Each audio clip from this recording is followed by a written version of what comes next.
விஷ்ணு விஷாலோட ஆரியன் படம் October 31 release ஆக போகுது. இந்த மூவிக்கான தெலுங்கானா கர்நாடகா தியேட்ரிக்கல் ரைட்ஸை இப்ப சேல் பண்ணிட்டாங்க. ரஷ்மிகாவோட தி கேர்ள் ஃப்ரெண்ட் படம் நவம்பர் 7 ரிலீஸ் ஆக போகுது. இது அபிஷியலா இப்ப அனௌன்ஸ் பண்ணிட்டாங்க. டியூட் மூவிக்கான அடுத்த சிங்கிள் இப்ப ரிலீஸ் ஆயிடுச்சு. ரித்திக் ரோஷன் ஜூனியர் என்டிஆரோட வார் 2 படம் அக்டோபர் 9 நெட்ஃபிளிக்ஸ்ல பிரீமியர் ஆக போகுது. தெலுங்கு பெண்ணித படம் மிராய் ஹாட் ஸ்டார்ல அக்டோபர் 10 பிரீமியர் ஆக போகுது. விஷால் அண்ட் சுந்தர் சி காம்போல ஒரு படம் ஒன்று வரப்போறதா ஆல்ரெடி நியூஸ் வந்துச்சு, நானும் சொல்லிருப்பேன். இப்போ இந்த மூவிக்கான ப்ரீ ப்ரொடக்ஷன் ஒர்க் ஸ்டார்ட் ஆயிடுச்சு. சீக்கிரமே இந்த மூவிக்கான ஷூட்டிங் ஸ்டார்ட் ஆயிடும். இதுல ஒன் ஆஃப் த ஹீரோயினா கைடோ லோகர் பிளே பண்ண சான்ஸ் இருக்கு. அண்ட் இன்னொரு தெலுங்கு ஹீரோயின் நடிக்க போறதா நியூஸ் வந்திருக்கு.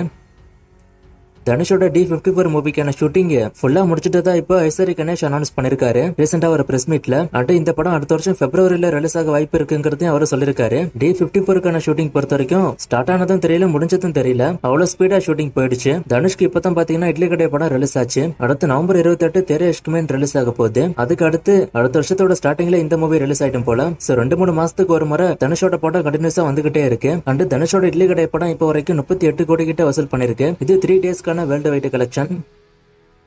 காந்தாரா சாப்டர் 1 ரிலீஸ் ஆன 2 டேஸ்ல வேர்ல்டு வைடா 148 கோடி கிட்ட வசூல் பண்ணதா நியூஸ் வந்திருக்கு. இது track report.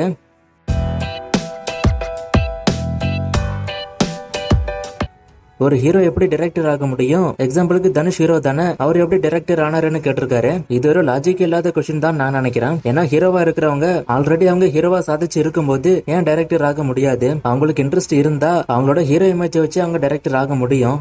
Vishal Sundar C படம் பத்தி கேட்டிருக்காரு. அதை பத்தி இப்பதான் அப்டேட்டே சொன்னேன். இந்த மூவிஸ்க்கான அப்டேட்லாம் இப்போதைக்கு இல்ல, நான் வர சொல்றேன். ஒரு சிலர் ஒரு சில மூவிஸோட அப்டேட் நான் இல்லன்னு சொல்லிட்டா அந்த அப்டேட்டை விடவே மாட்டீங்க. திரும்ப இந்த கமெண்ட் பண்ணிக்கிட்டே இருக்கீங்க. நான் உங்க கமெண்ட்டுக்கு சொல்லக்கூடாதுன்னு கிடையாது. அப்டேட் இருந்தா நான் சொல்ல போறேன். அப்டேட் இல்லாததுனாலதான் எடுக்கல. சோ நான் அப்டேட் இல்லன்னு சொன்னா கொஞ்சம் வேற கமெண்ட் பண்ணுங்க. நேத்து ஒரு ஃப்ரேம் கொடுத்து கண்டுபிடிக்க சொன்னேன், நிறைய பேர் கண்டுபிடிச்சிங்க. ஆன்சர் தெலுங்கு மூவி குஷி. இது என்னைக்கான ஃப்ரேம், இது எந்த மூவின்னு கண்டுபிடிங்க. இன்னும் நிறைய மூவிஸ்க்கான அப்டேட் எல்லாம் கேட்டிருக்கீங்க. இந்த மூவிஸ்க்கான அப்டேட் எல்லாம் நான் அடுத்தடுத்த வீடியோஸ்ல கொடுக்குறேன்.